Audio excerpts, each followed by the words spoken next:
Although devastating in their impact, America's detonations of nuclear bombs in Japan were necessary because it terminated a bloody war with Japan, brought America's soldiers home, and demonstrated America's military power to the Communist Soviet Union. December 7, 1941 is the date of the attack on Pearl Harbor. 2,402 Americans were killed as a result of the attack. About half this amount was injured. This act of terror gave the United States no choice but to declare war on Japan.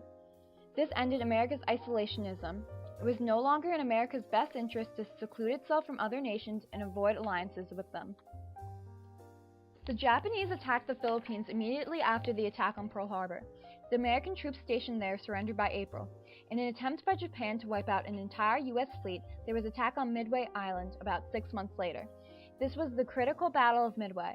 It was on June 4, 1942, and it turned the tide in the Americans' favor. This battle led to the start of Americans' control over the Pacific. After much time and fighting, America controlled the waters around Japan. In January 1945, General MacArthur captured the important islands of Iwo Jima and in July, Okinawa. Japan still did not surrender, so President Harry Truman had to decide on an economical way to end the war. Attacking Japan's main 4 islands would be costly in both money and lives. The American people were ready for the war to be over. Having spent more than $2 billion developing the atomic bombs, President Truman saw the use of the bombs as a way to decisively end the war. Despite an ultimatum from the U.S. on July 26, Japan refused to surrender.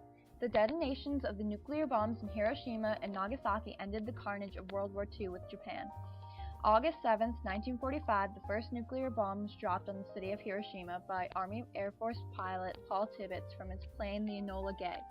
66,000 people were instantly killed. Then, 2 days later, August 9, 1945, the second nuclear bomb was dropped on the city of Nagasaki by Charles Sweeney. This killed about 39,000 people. Deaths from radiation continued years to come. These bombs had their desired effect. The Japanese government surrendered to the United States on August 14th, bringing World War II to a close. Japan was then under U.S. occupation.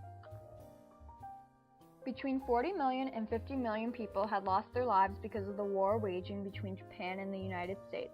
The surrender of Japan, caused by the atomic bombs, stopped the carnage of the war, and the American soldiers were therefore brought home.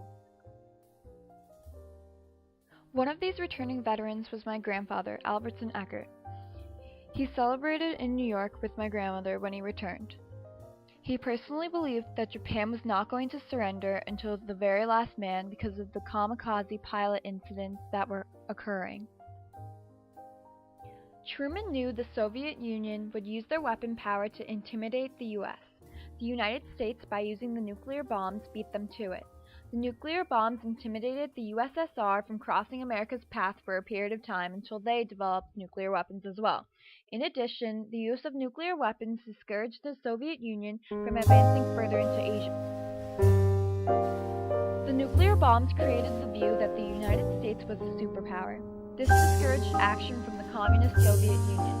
With the power of the nuclear bombs under America's belt, America was thought of as a very powerful nation that others did not want to go up against. This prevented fighting with almost all other powerful countries. Even now, more than half a century later, America is still thought of as a superpower. In conclusion, the detonation of nuclear bombs in Japan saved many American lives, ended World War II, and made America a superpower.